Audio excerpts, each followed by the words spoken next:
Bismillahirrahmanirrahim. Assalamualaikum warahmatullahi wabarakatuh. Selamat siang adik-adik semua. Semoga walaupun sudah menjelang jam makan siang tetap semangat dan tetap fokus. Walaupun mungkin sudah ada yang mulai mikir saya nge-go food apa nih buat makan siang hari ini. Saya aja udah mulai mikir sih sebetulnya. Kayaknya pempek enak. Anyway, kita masuk ke materi pertama dalam perkuliahan minggu ini. Dalam perkuliahan semester ini. Jadi materi untuk yang minggu ini sesuai dengan kontrak itu adalah mengenai pencemaran lingkungan. Nah, sekarang jadi diharapkan setelah selesai mengikuti perkuliahan ini, peserta perkuliahan, which is Anda ini, pertama Anda dapat menjelaskan apa yang dimaksud dengan pencemaran lingkungan, kemudian juga karena ini mata kuliahnya kimia lah ya, jadi kalau pencemaran lingkungan ditinjau dari aspek kimia, apa saja sih parameter kimia yang dapat digunakan untuk menjelaskan kualitas lingkungan. Saya minta paling tidak 3 gitu loh, Anda bisa menyebutkan dan menjelaskan maksudnya apa. Oke. Oh, yang nomor 3 masih kekep ya? Salah ketik itu deh, nanti saya perbaiki. Kayaknya gara semester kemarin saya ngomong, oh iya salah ketik, terus belum sempat mulai diperbaiki. Oke, kita masuk ke ini dulu ya. Sebelum bisa mulai memahami pencemaran lingkungan, ada beberapa istilah yang harus dipahami terlebih dahulu terkait dengan kondisi lingkungan, terkait dengan aspek kimiawi di lingkungan. Nah, yang pertama, ada yang namanya kompartemen lingkungan. Kalau kompartemen ini tergantung konteks sih ya. Saya tidak tahu, mungkin di statistik juga ada istilah kompartemen, mungkin di kehidupan sehari-hari. Kalau kompartemen itu, kalau misalnya sehari-hari aja, kompartemen itu maksudnya apa? Wadah, ya kan? Kompartemen. Apa sih namanya? Kalau dalam konteks pencemaran lingkungan, yang dimaksud dengan kompartemen lingkungan itu adalah medium di lingkungan yang menjadi wadah dari unsur atau senyawa di lingkungan tersebut. Jadi wadah dari unsur atau senyawa itu, dan ini bisa macam-macam deh. Misalnya saja tanah itu bisa disebut sebagai suatu kompartemen lingkungan. Kenapa? Karena di dalam tanah itu kan isinya macam-macam banget ya. Tanahnya sudah jelas, sedangkan komponen tanah itu sendiri kan ada komponen senyawa organiknya, ada komponen anorganiknya, ya kan? Badan air di sini misalnya danau atau sungai. Nah, badan air tersebut, si danau atau sungai itu kan merupakan wadah dari berbagai macam senyawa kimia yang ada di sistem lingkungan tersebut.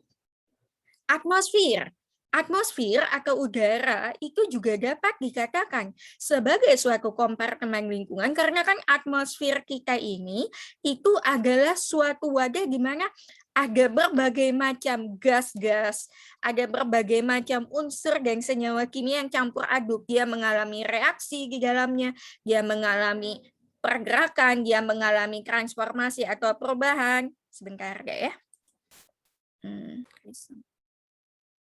Oke. Nah, jadi basically yang namanya kompartemen lingkungan adalah unsur atau senyawa lingkungan itu wadahnya di mana. Wadahnya itu yang kita sebut sebagai kompartemen lingkungan.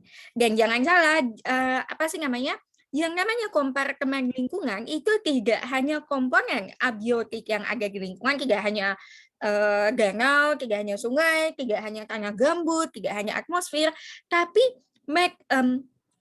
tubuh dari suatu makhluk hidup itu juga dapat dikatakan sebagai suatu kompartemen lingkungan. Ya, kenapa? Loh kok bisa Bu, kok badan kita dianggap wadah? Lah ya iya. badannya, tubuhnya makhluk hidup itu kan isinya macam-macam gitu loh. Dan di dalam tubuh kita, di dalam tubuh makhluk hidup itu kan terjadi berbagai macam reaksi, terjadi berbagai macam transformasi unsur dan senyawa kimiawi bertempat di dalam tubuh makhluk hidup tersebut. Oke. Nah, kemudian selain kompartemen lingkungan, ada yang namanya siklus biogeokimiawi. Kalau siklus ini kan artinya apa sih, cycle gitu ya, dia dari satu titik ke titik yang lain hingga akhirnya melingkar gitu, ya kan? What goes around, kata Justin Timberlake dulu. Nah, siklus biogeokimiawi atas suatu unsur ini menunjukkan unsur dan senyawa kimia di dalam lingkungan itu seringkali sifatnya tidak statis, deh. Dia dinamis dalam artian dia bisa berubah wujud, dia bisa bertransformasi dari satu bentuk senyawaan menjadi bentuk senyawaan yang lain. Kemudian dia juga bisa berpindah dari satu kompartemen lingkungan ke kompartemen lingkungan yang lain. Nah, siklus biogeokimiawi ini adalah siklus yang menunjukkan bagaimana suatu unsur atau senyawa kimia itu mengalami perubahan atau transformasi, baik itu transformasi secara biologis, baik itu reaksi kimiawi, atau mungkin dia transformasi secara fisika, jadi fasenya mungkin dia yang tadinya terlarut itu jadi mengendap, atau yang tadinya berukuran besar menjadi berukuran kecil, atau sebaliknya yang tadinya kecil-kecil gitu loh, numpuk akhirnya jadi satu membesar, itu transformasi secara fisika. Nah, siklus biogeokimiawi itu adalah siklus yang menunjukkan bagaimana perubahan atau transformasi atau reaksi yang dialami oleh suatu unsur atau senyawa di lingkungan, termasuk juga bagaimana unsur atau senyawa tersebut dia pindah dari satu kompartemen lingkungan ke kompartemen lingkungan yang lain. Kita sebetulnya sudah dari SD loh belajar siklus biogeokimiawi ini. Ingat nggak sih ya, kalau saya kan sudah samar-samar tuh, karena zaman SD saya itu adalah sudah berpuluh-puluh tahun yang lalu, zaman masih ada uang koin 25 perak. Kalau kalian mungkin masih ingat nih, waktu SD ingat nggak siklus air? Yang hujan itu loh, jadi air menguap, kemudian dia menjadi awan, dari awan terkondensasi, turun menjadi hujan, hujan dari sungai, dan seterusnya. Nah, itu sebetulnya siklus biogeokimiawi. Karena kan menunjukkan perubahan wujud air dari padakan menjadi uap, kemudian juga menunjukkan perpindahan medium dari air tersebut, dari badan air, misalnya yang di sungai, dia menguap, berpindah kompartemen lingkungannya ke atmosfer, dan seterusnya. Kemudian selain itu, ini juga salah satu contoh dari siklus biogeokimiawi di lingkungan, yaitu siklus yang menunjukkan perubahan oksigen. Oksigen itu tadinya ada di atmosfer.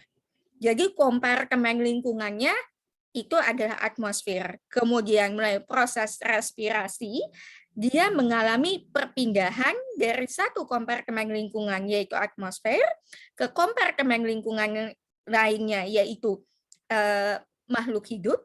Di dalam sini dia mengalami berbagai transformasi sehingga yang tadinya oksigen ini berada dalam bentuk O2, sekarang dia berubah menjadi bentuk karbon dioksida. Berubah bentuk persenyawaannya.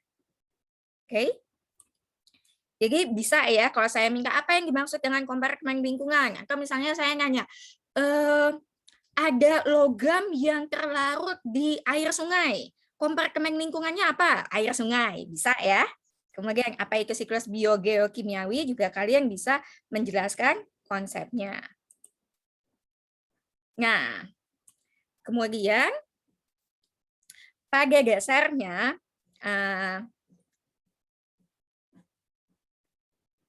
Tuhan, ini kalau kita mau agak-agak filosofis sedikit, agak-agak teologis sedikit ya.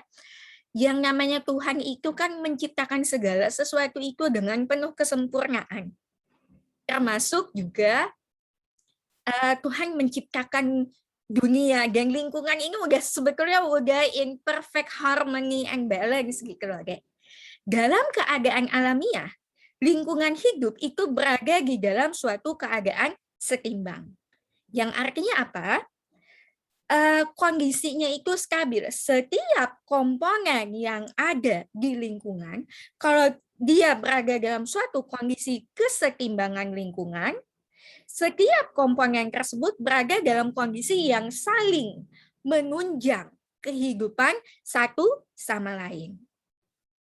Nah, kalau misalnya kita mau meninjau dari aspek kimiawi, lingkungan itu dikatakan berada dalam keadaan seimbang kalau misalnya komposisi dan konsentrasi dari senyawa-senyawa kimia yang ada di lingkungan itu masih dalam batas normal. Masih dalam, dikatakan normal itu apa? Dikatakan normal kalau dia tidak berada dalam konsentrasi yang membahayakan. Misalnya nih,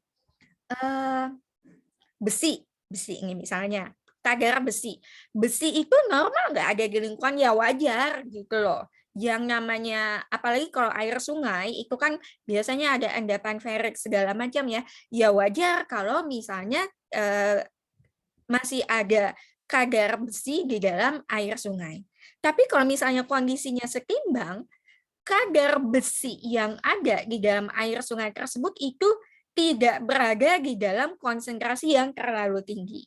Sebaliknya, kalau misalnya konsentrasi besinya ini sudah terlalu tinggi, sudah membahayakan organisme atau makhluk hidup, nah itu baru dikatakan keseimbangannya terganggu. Jadi keseimbangan lingkungan ditinjau dari aspek kimia itu adalah kondisi di mana unsur atau senyawa kimia yang ada di lingkungan tersebut konsentrasinya tidak berbahaya.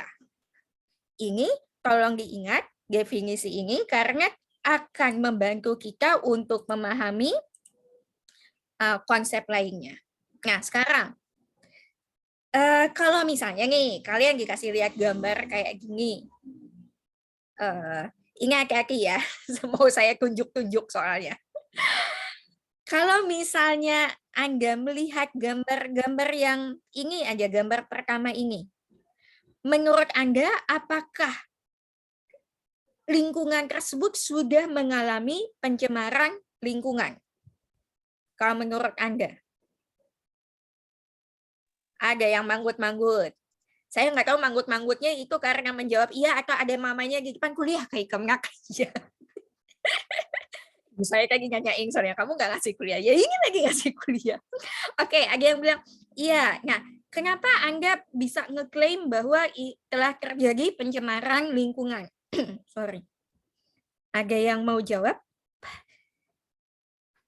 Tidak ada yang menjawab, dosen bertindak menunjuk nih. Kenapa pada gambar pertama Anda bisa klaim, wah itu udah tercemar tuh lingkungannya. Silakan.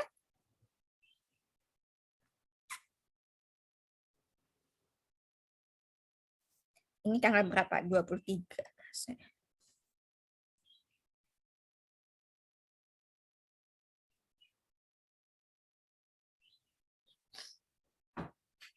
Saya tunjuk ya, karena tidak yang Gilang Restu Saputro, yang mana orangnya? Ini betul-betul arbitrary. Iya.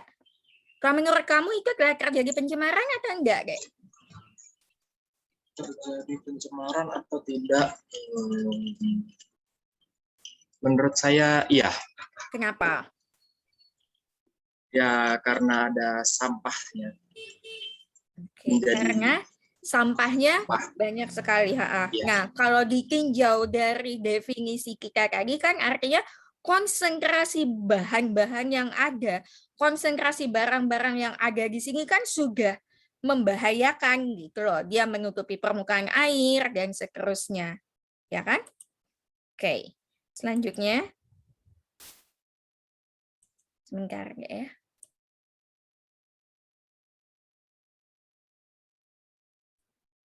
Allah, aku tadi ke pasar. Oke, maaf ya ampun, inilah romantika kuliah online, jadi sambil memanggilkan tukang sayur segala macam. Oke, nah jadi sekarang yang namanya pencemaran lingkungan itu adalah kalau misalnya kondisi yang setimbang tadi itu mengalami gangguan. Yang namanya lingkungan itu antara satu komponen dengan komponen yang lain itu memiliki interaksi saling berhubungan satu sama lain. Jadi kalau misalnya satu komponen itu terganggu, maka komponen lain juga akan ikut merasakan dampaknya. Nah, sekarang kalau misalnya kesetimbangan lingkungan, kita sudah tahu definisinya apa, kemudian pencemaran lingkungan itu adalah gangguan dari kesetimbangan lingkungan, maka kita dapat mendefinisikan pencemaran lingkungan sebagai suatu kondisi di mana kesetimbangan lingkungan itu mengalami gangguan, di mana akibat gangguan tersebut lingkungan tidak dapat lagi mengembalikan keadaannya seperti semula kalau hanya melalui proses-proses alamiah saja. Itu yang dimaksud dengan pencemaran lingkungan. Pencemaran lingkungan adalah gangguan atas kondisi kesetimbangan lingkungan sehingga lingkungan tidak bisa lagi balik ke keadaannya yang normal tadi. Kalau ditinjau dari ini tadi, kalau ditinjau dari perspektif kimia tadi, setimbang itu kan pada saat konsentrasi unsur dan senyawa kimianya itu berada dalam batas yang tidak membahayakan. Yang artinya kalau sudah tercemar, komposisi dan konsentrasi senyawa kimiawi yang ada di lingkungan tersebut artinya sudah tidak setimbang lagi, sudah membahayakan. Oke. Nah, next one. Sekarang gini, kita kadang-kadang tuh ya suka pakai istilah walaupun kadang-kadang nggak tahu maksud istilah itu apa gitu loh, supaya kedengeran keren. Nggak juga, geng. Nah, termasuk dalam pencemaran lingkungan, kita kadang-kadang menggunakan istilah kontaminan dan polutan itu secara bergantian karena akan sama aja gitu loh. Serupa tapi tak sama, deh. Jadi sebetulnya antara kontaminan dengan polutan itu memiliki definisi yang sedikit berbeda. Kalau kita bicara kontaminan, kita bicara tentang suatu senyawa yang tidak seharusnya berada di sana. Gitu loh. Tapi kok tiba-tiba muncul. Nah, itu kan kontaminan. Sama saja kayak yang, waduh pikiranku sudah terkontaminasi dengan hal-hal yang aneh-aneh gitu loh, yang itu yang tadinya tidak ada di sana jadi ada gitu loh. Misalnya nih, kontaminan. Bayangkanlah kutub utara. Kutub utara atau kutub selatan sih yang ada penguin, deh. Saya lupa. Kutub, ya kayaknya ada penguin di dua-duanya kutub itu deh. Ya sudahlah, kita ambil kutub utara saja. Bayangkanlah kutub utara. Kutub utara yang nggak ada apa-apa gitu ya. Yang ada cuma padang es, kemudian ada penguin yang lucu-lucu itu. Nah, tiba-tiba di tengah padang es di kutub utara tersebut ada plastik kresek hitam 1 lembar. Nah, itu sebetulnya kalau dalam kondisi alamiah mungkin nggak sih ada plastik kresek itu? Nggak mungkin kan? Secara alamiah dia nggak mungkin ada di sana gitu loh. Jadi itu adalah kontaminan. Cuma sekarang bandingkan dengan plastik kreseknya cuma 1 yang kecil, yang biasa kalau kalian beli gorengan 1000 itu dimasukkan ke dalam kresek itu loh, deh. Bandingkan dengan luasan ininya deh, dengan luasan padang esnya. Apakah lalu banyaknya konsentrasi plastik kresek tadi lalu membahayakan lingkungan? Belum tentu, iya kan? Nah, itu bedanya. Kalau kontaminan pokoknya seharusnya dia nggak ada, tapi kok ada sih? Gitu loh. Kayak misalnya nih, mahasiswa statistik anak baru mungkin ada 47 orang pada saat perkuliahan, atau tahu ada 48 karena mungkin ada satu anak dari Fakultas Ekonomi dan Bisnis ikut-ikutan kuliah. Nah, dia itu menjadi kontaminan karena dia tidak seharusnya ada di sini. Tapi apakah lalu dia mencemari kelas Anda? Enggak kan? Kecuali dia tiba-tiba mengambil alih panggung, tahu-tahu konser sendiri. Nah, itu baru jadi polutan.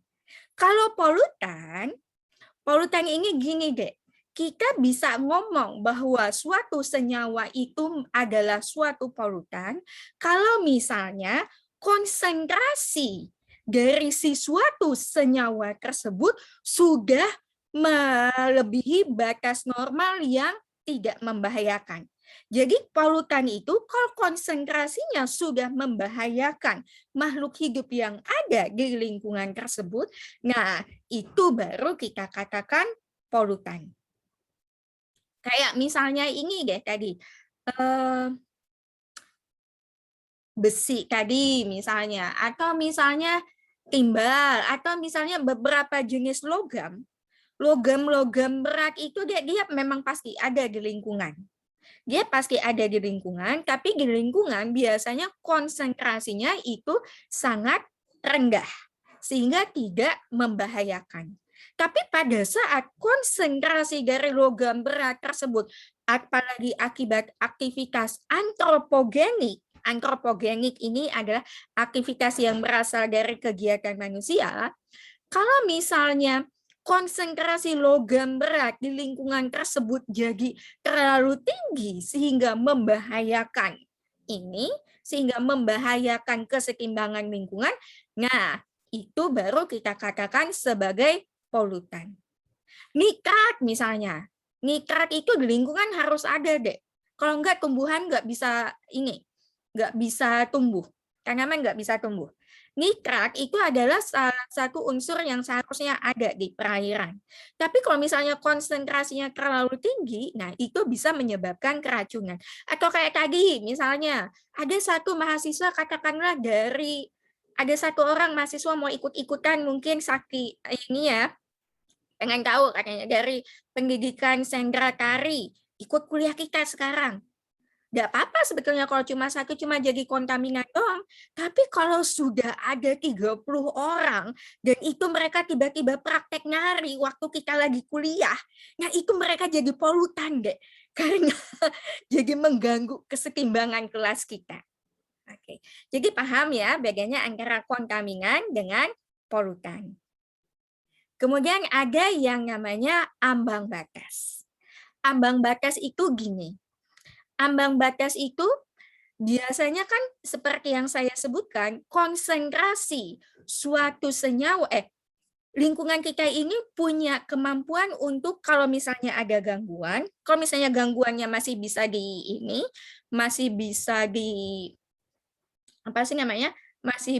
dihadapi, masih bisa diatasi, ya balik lagi ke kondisi keseimbangan lain.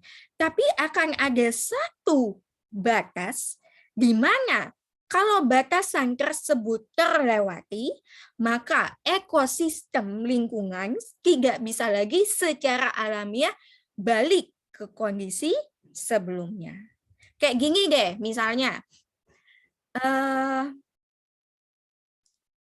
kalau nih, misalnya Anda jalan-jalan ke hutan pinus atau ke wisata alam gitu loh. Nah, itu kan pohon-pohon banyak, daun-daun berguguran, atau anggaplah kita lagi jalan-jalan ke Korea lah ya, terus lagi musim gugur gitu loh. Kan banyak daun-daun berjatuhan. Kemudian sambil mikir, ini daun ini jatuhnya kan nggak cuma tahun ini kan ya, tahun kemarin juga banyak nih daun-daun berjatuhan. 2 tahun yang lalu juga ada daun-daun berjatuhan. Kemana daun-daun yang berjatuhan itu? Apakah hilang di telan awan atau ada simsalabim kamu hilang saja ke udara semua? Tidak kan, tapi mengalami proses degradasi. Nah, tapi lingkungan juga kan punya batas kemampuan untuk mendegradasi sampah yang masuk ke dalam dirinya tersebut.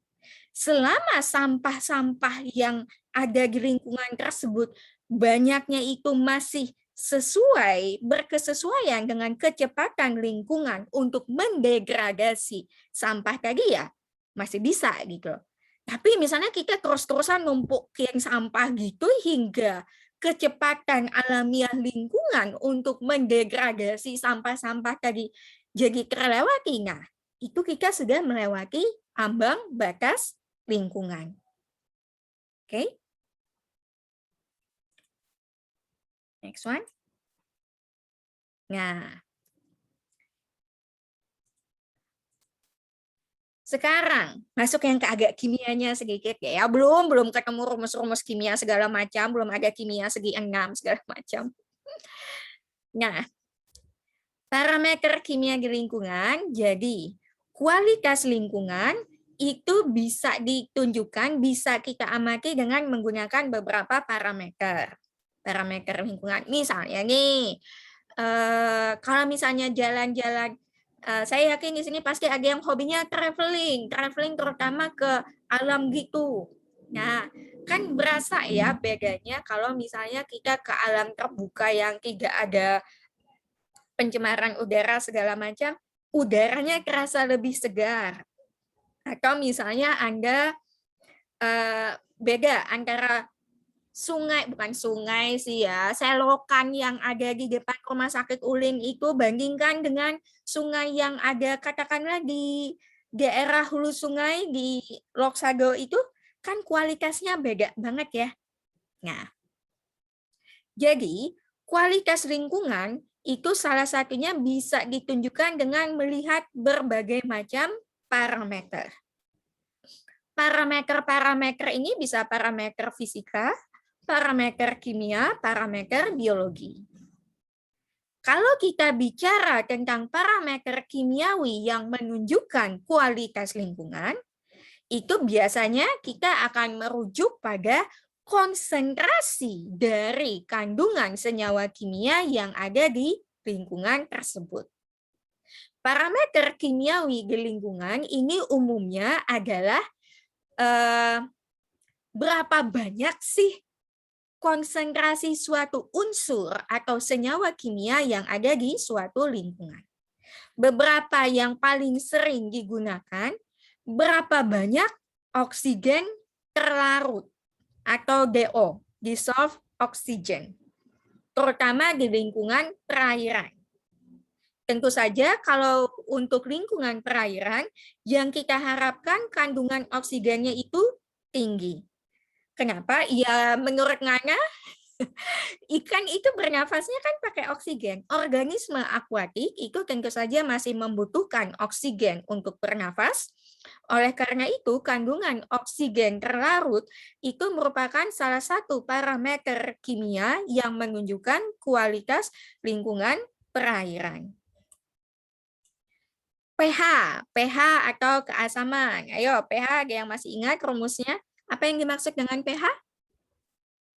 Keasaman, jangan lupa ya, pH ini ya ampun, Anda kalaupun segitu traumanya sama kimia, paling tidak tolonglah pH ini diingat-ingat. pH ini adalah min, aduh maafkan ya, saya hanyalah dosen jelata yang tidak punya tablet yang bagus, jadi min log konsentrasi H+. pH ini menunjukkan keasaman, tingkat keasaman, atau kalau mau lebih kimia lagi, pH menunjukkan konsentrasi proton. Kalau saya bicara proton itu saya bicara H+ ini. Konsentrasi H+ yang ada di yang terlarut di suatu lingkungan perairan. Semakin banyak H+-nya semakin asam. Dan tentu saja pH yang diharapkan itu berada dalam kisaran netral. Netral ya nggak mesti 7 banget juga. 7 itu kecuali Anda kerja di lab gitu loh. Kerja di lab juga susah dapat pH pas 7,00. Tapi pH yang diharapkan itu ya kisarannya antara 6,5 sampai dengan 7,5 deh. Ya. Konsentrasi nutrien atau nutrisi terlarut jadi kayak nitrat misalnya dan seterusnya. BOD dan COD, jadi BOD, kebutuhan oksigen biologis, COD, kebutuhan oksigen kimiawi. BOD dan COD ini sama-sama menunjukkan banyaknya oksigen yang diperlukan untuk menguraikan suatu senyawa organik di perairan. Oke, BOD dan COD sama-sama menunjukkan berapa banyak sih oksigen yang diperlukan untuk menguraikan suatu senyawa organik di perairan. Tapi bedanya apa? Kalau BOD namanya saja biological oxygen demand, jadi organisme, jadi peruraian senyawa organik tadi berlangsung melalui aktivitas biologis oleh mikroorganisme, sementara COD ini adalah peruraian senyawa organik melalui reaksi kimiawi. Oke, jadi kalau misalnya saya waktu UTS nanti tanya apa persamaan dan perbedaan antara BOD dengan COD, persamaannya sama-sama menunjukkan banyaknya oksigen yang diperlukan untuk menguraikan senyawa organik di air. Perbedaannya kalau BOD banyaknya oksigen yang diperlukan untuk peruraian secara biologis oleh mikroorganisme, kalau COD peruraian oleh reaksi kimiawi. Oke. Kemudian juga konsentrasi logam, menurut saya sudah cukup jelas ya, yang namanya logam mestinya tidak terlalu tinggi konsentrasinya. Untuk masing-masing logam itu ada batasan ininya masing-masing, batas ambang batasnya masing-masing. Fm mungkin sedikit lebih tinggi dibanding mangan, kemudian juga timbal, raksa, dan seterusnya. Kadar CO, SO2, dan NOx ini menunjukkan, ini terutama untuk parameter kimia di udara, jadi banyaknya gas-gas berbahaya yang ada di udara. Nah, sekarang yang namanya pencemaran lingkungan itu dapat kita bagi-bagi. Yang paling umum aja ada pencemaran air, pencemaran tanah, pencemaran udara. Tergantung kompartemen lingkungan yang mengalami pencemaran itu apakah di air, apakah di tanah, atau di udara. Nah, yang namanya air, kualitasnya itu tentu saja akan sangat ditentukan oleh yang ada di dalam air itu apa saja, gitu loh.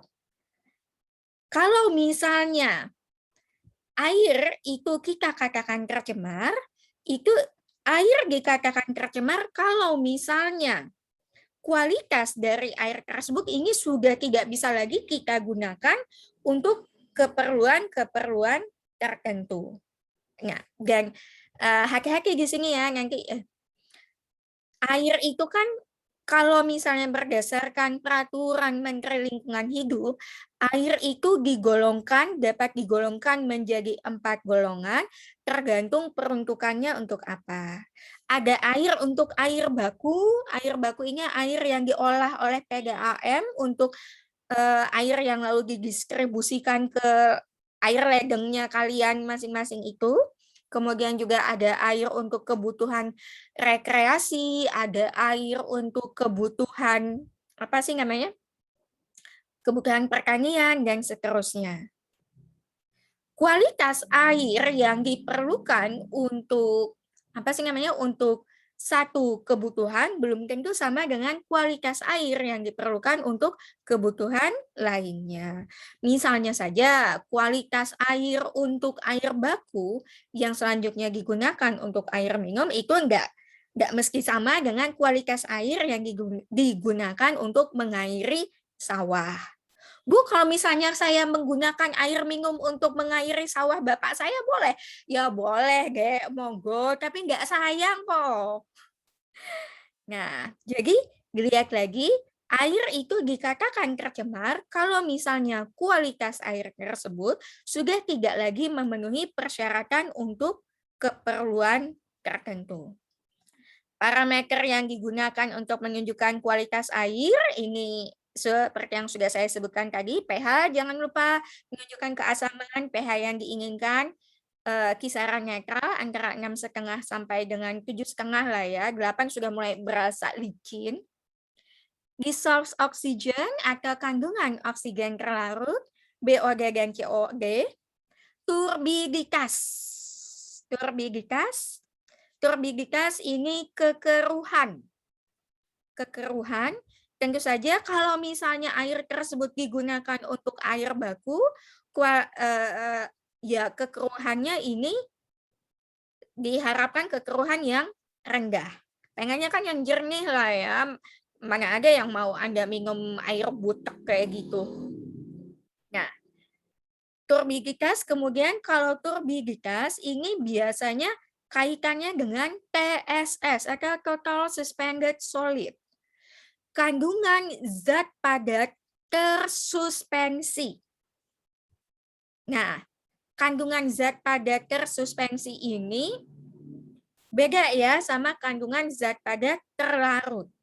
Kalau terlarut ini kandungan zatnya itu secara mata, secara visual gitu ya, ini sudah karena ukuran partikelnya sudah terlalu kecil, maka kalau partikel tersebut terlarut, kita tidak bisa lagi melihat secara visual. Tapi kalau misalnya kandungan partikel tersuspensi atau suspended ini loh yang kalau misalnya apa sih namanya, ya kadang-kadang air ledeng juga masih agak keruh ya.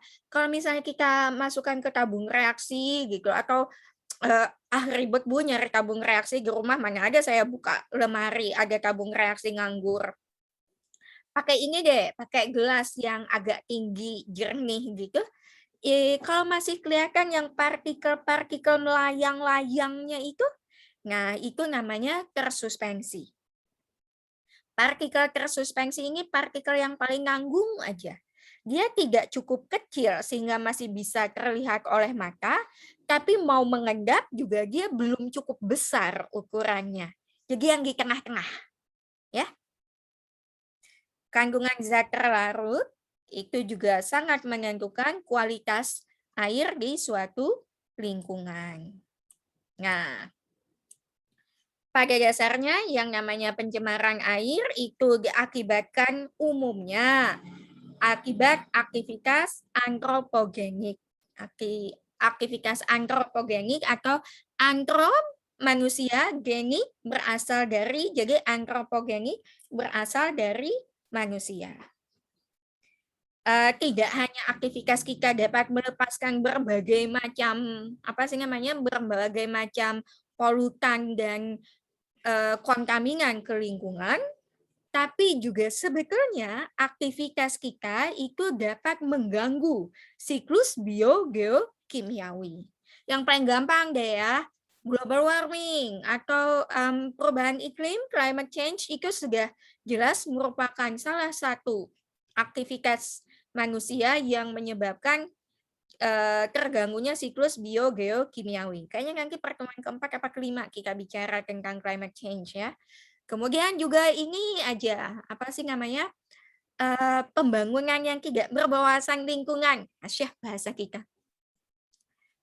Pembangunan yang itu kan jadinya resapan air, mengurangi banyaknya resapan air sehingga otomatis siklus biogeokimiawi yang terjadi itu juga dapat terganggu. Ini kalau menurut saya juga tidak terlalu sulit. Pencemaran air itu bisa berasal dari limbah domestik, limbah rumah tangga. Limbah rumah tangga misalnya saja Anda nyuci pakai deterjen yang tidak ramah lingkungan misalnya, itu limbah domestik deh. Limbah-limbah yang berasal dari rumah tangga. Anda habis ini lapar misalnya, tapi nanggung karena habis kuliah saya masih ada kuliah lagi, lalu jadi nggak sempat makan yang benar, lalu bikin Indomie goreng. Nah, plastiknya itu limbah domestik. Kemudian juga apa sih namanya? Sabun, sisa-sisa sabun segala macam itu contoh limbah domestik. Limbah industri tidak terlalu susah ya. Contoh-contohnya misalnya saja industri tekstil, industri berbagai macam industri kayak kertas dan pulp itu juga menghasilkan limbah cair dalam jumlah besar. Limbah pertanian. Lah Bu, katanya pertanian itu kan memproduksi makanan kita, karena kan bisa menghasilkan limbah juga ya. Oh bisa. Salah satu contoh kenapa pertanian bisa menghasilkan limbah, penggunaan pupuk yang berlebihan. Misalnya, jadi pupuknya itu karena kan tanah juga punya batasan untuk dapat menyerap pupuk nih. Kalau misalnya pupuk yang kita tambahkan berlebihan, tidak semuanya dapat diserap, ya lalu terbawa oleh arus. Ada hujan, terbawa arus sungai, dan seterusnya. Jadilah dia limbah cair. Limbah dari bahan bakar minyak, dan seterusnya. Kemudian kalau misalnya kompartemen lingkungan yang mengalami pencemaran itu adalah tanah yang namanya pencemaran tanah. Ini sebagian besar terjadi karena tanah ini dibebani oleh sampah-sampah, oleh material yang sulit untuk dapat didegradasi secara alamiah atau bahkan tidak dapat didegradasi secara alamiah. Jadi kalau misalnya saya tanya, apa salah satu faktor utama terjadinya pencemaran tanah? Faktor utama pencemaran tanah itu adalah adanya timbunan sampah atau material yang sulit atau bahkan tidak dapat terdegradasi secara alamiah di tanah. Nah, makanya deh, yuk ini yuk kalau misalnya ke apa sih namanya? Ke restoran atau ke warung atau makan apa gitu, kalau minum jus gitu nggak usah pakai sedotan, nggak apa-apa lah ya. Sedotan plastik itu numpuk loh, Dek. Ah kan saya cuma minum sendiri, Bu. Saya jomblo gini makan juga makan sendiri. Sedotan jadinya cuma satu. Iya, tapi ada berapa puluh juta yang memiliki pikiran sama dengan Anda. Ayo, ya kecil aja sih atau gini. Ini mungkin ada yang nggak mau ngaku suka ini kan, suka makan pentol. Nah, coba kalau makan pentol ke paman pentol, kalau misalnya mau dibawa pulang, nggak usah minta plastik dari pamannya, itu loh kontainer kecil-kecil itu aja dibawa ke paman pentolnya. Ikan dia udah mengurangi sampah plastik, sudah mengurangi pencemaran tanah, ya. Atau misalnya nanti habis UTS, apa sih namanya, pada sakit kepala atau ya ngerjain soal, nah kemudian ke apotek beli Bodrex gitu, nggak usah lah ya Bodrex, cuma beli Bodrex sekeping 4 biji gitu, masa masih mau pakai kantong plastik segala, nggak usah ya. Jadi dikurangi itu pencemaran tanah. Nah, pencemaran tanah itu dapat terjadi melalui beberapa jalur. Jadi yang namanya polutan kok bisa ujuk-ujuk ada sampai di tanah, itu asalnya dari mana? Alur masuknya polutan ke tanah itu bisa terjadi pertama melalui deposisi atmosferik. Deposisi atmosferik ini gimana? Yang terjadi adalah partikel-partikel pencemar, misalnya saja ada asap pabrik, asap kendaraan segala macam. Wah, itu kan ke atmosfer, Bu. Kok bisa ujuk-ujuk sampai di tanah? Iya, jadi polutan yang tadinya ada di atmosfer tersebut, itu dia menempel pada partikel-partikel berukuran kecil. Karena ketempelan kan partikel-partikel tersebut akhirnya menjadi semakin berat, sehingga akhirnya jatuh di tanah. Jadi deposisi atmosferik, namanya saja atmosferik, berasal dari atmosfer, dia menempel pada partikel lalu menempel pada partikel berukuran halus hingga akhirnya jatuh ke tanah. Atau bisa juga kalau misalnya Anda perhatikan terutama tanah yang tanah gambut atau tanah yang banyak mengandung bahan organik itu sebetulnya mengandung banyak sekali pori-pori.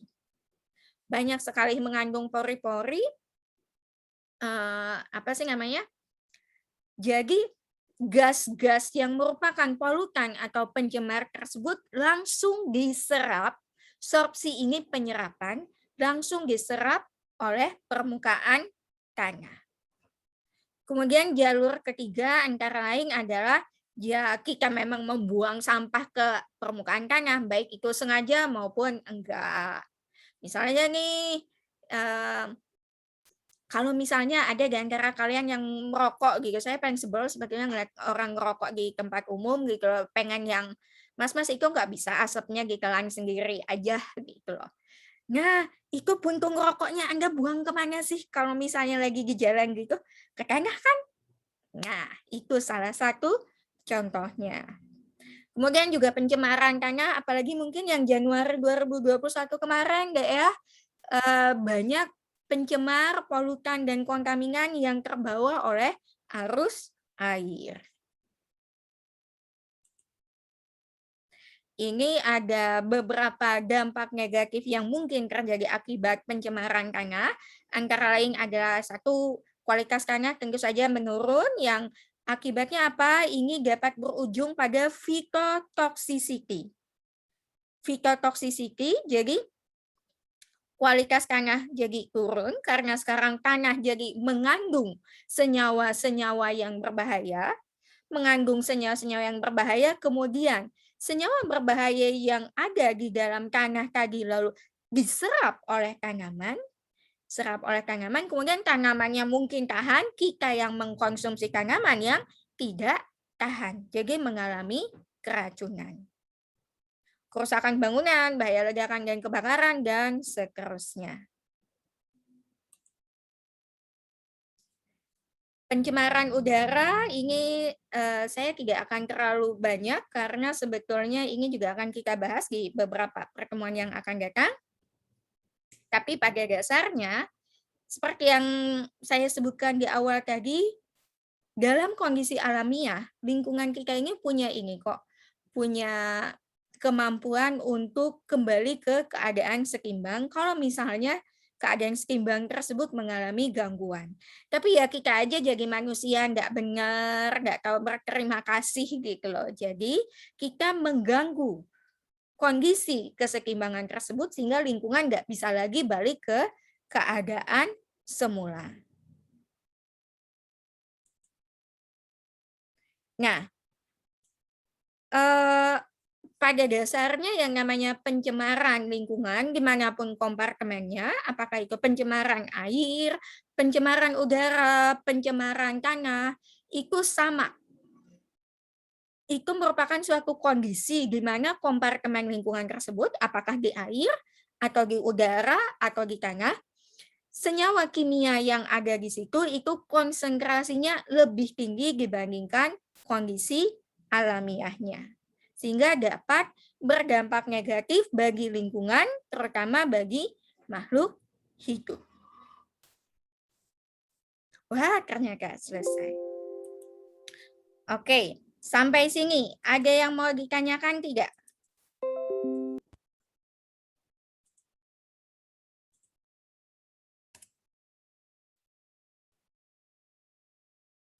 Permisi Bu, mohon izin bertanya.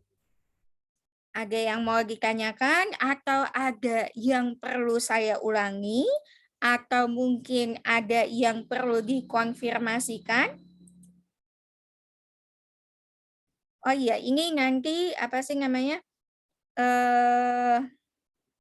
Materinya nanti akan saya upload di Simari ya, termasuk juga recording.